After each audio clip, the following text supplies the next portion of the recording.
आणि घ्यायचा आहे. तर सगळे लक्ष नाकाच्या दरवाजांवर. सगळे लक्ष नाकाच्या दरवाजांवर ठेवून जाणत राहा.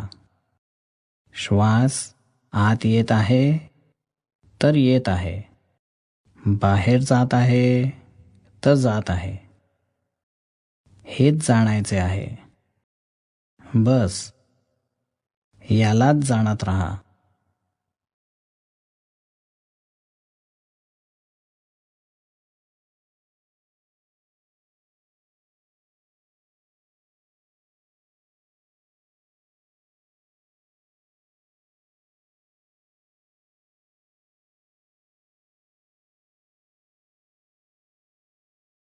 सातत्याने जाणत राहा. खूप लक्षपूर्वक जाणत राहा.